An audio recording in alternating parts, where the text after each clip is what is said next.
তো hello guys, সব কেমন আছো? আশা করি সব ভালো আছো। তো আজকে আবার একটা চলে এলাম প্রোগ্রাম নিয়ে। তো তোমরা দেখতেই পাচ্ছ আমরা যাচ্ছি দুই বন্ধু একসাথে। তা কোথায় যাচ্ছি তোমরা দেখতে পাবে।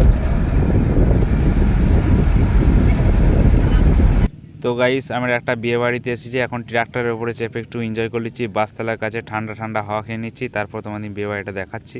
তো গাইস দেখতেই পাচ্ছ বিয়ে বাড়ি প্রচুর ফ্যান লাগিয়েছে, প্রচুর গরমও আছে এদিকে, আর এদিকে নাস্তা করার জন্য আমাদেরকে বসিয়েছে। তো গাইস এখানে খাওয়া দাওয়া করার পর চলে এলাম এইদিকে বেড়াতে। ফ্রেশ হয়ে গেলো আর কি। তা গেছিলো ওইখানে, আর এই যে ব্যারেজটা দেখতে পাচ্ছ, তো ওইখানে আমরা মানে ওই দিক থেকে গাইস কোথায় আছি তোমরা বোর্ড দেখে হয়তো বুঝতেই পারছো। বিশেষ করে এসেছি, আর তোমার গ্রাম হচ্ছে এটা ঘাগড়া। তা আমরা এখন ঘাগড়াতে এসেছি বিয়ে বাড়ি। তো আমার বন্ধু এসেছে ওই গাড়িটা নিয়ে, আর আমি আমার গাড়িটা নিয়ে এসেছি। তার লোকেশনটা খুব সুন্দর আছে, তোমরা দেখতে পাচ্ছ, আর এখানে এনজয় করছি আমরা। তো মেন পজিশনে এটাই আছে, এইখানে বিয়েটা হচ্ছে। বিয়েটা এখানে হচ্ছে না, এই যে বিয়ের গাড়িটা দেখতে পাচ্ছ এখানে বিয়ে করতে এসেছে। এটা হলো মেয়ের বাড়ি, এই যে দোতলাটা দেখছো। তো এইখান থেকে এখন আমাদের ডাকছে খাবার খেতে। তো গাইস ফির আবার প্যান্ডেলে চলে এলাম, এখানে খাবার খেয়ে আবার তোমাদের দেখাচ্ছি, চলো দেখাচ্ছে।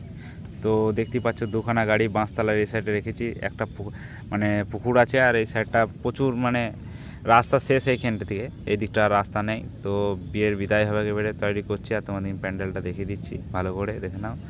আর মেন পজিশনে এবারে বিদায় করবে, তোমাদের সেটাও দেখাবো, তোমরা সাথে থাকো। তো দেখতে পাচ্ছ এখানে প্রচুর ভিড় হয়ে আলমতলা করছে। তো এইখানটা থেকে যতক্ষণ না বিদায় হয়েছে ততক্ষণ আমরাও যেতে পারছি না। তো এখানে ফটোশ্যুট হচ্ছে প্রচুর। তো চলো এখানে গরমে বেশিক্ষণ থাকা যাবে না, বাইরে যাই, তারপর তুমি দেখাচ্ছি সিনটাও। তো গাইস এখনও পর্যন্ত ভিড় লেগেই রয়েছে, এখনও বিদায় করেনি। তো যতক্ষণ না বিদায় করছে ততক্ষণ থাকতেই হচ্ছে এখানে। তো গাইস এইখান থেকে বেশি টাইমও লাগবে না, এবারে হয়তো হয়ে গেছে কাছাকাছি। তা গাড়িটা ব্যাক করবে, এবার ঘুরিয়ে লাগাবে, তারপর ওইটা বিদায় করার পর আমাদের গাড়িতে দুটো গাড়ি এসে দুটো গাড়ি লোড করার পর আমরা বেরিয়ে যাবো। তারপর রোডের সিন কিছু দেখাচ্ছি না, শর্ট ভিডিওর মধ্যে তোমাদের দেখালাম এটা, কেন কদিন ধরে কোনো ভিডিও আসেনি, এই জন্য এটা ভিডিওটা আপলোড দিচ্ছি। তো পুরো ভিডিওটা দেখার জন্য অসংখ্য ধন্যবাদ, আর নতুন ভিডিও দেখার জন্য চ্যানেলকে ফলো করে রাখো। আবার দেখা হচ্ছে নতুন কোনো ভিডিওতে, ততক্ষণে টাটা বাই।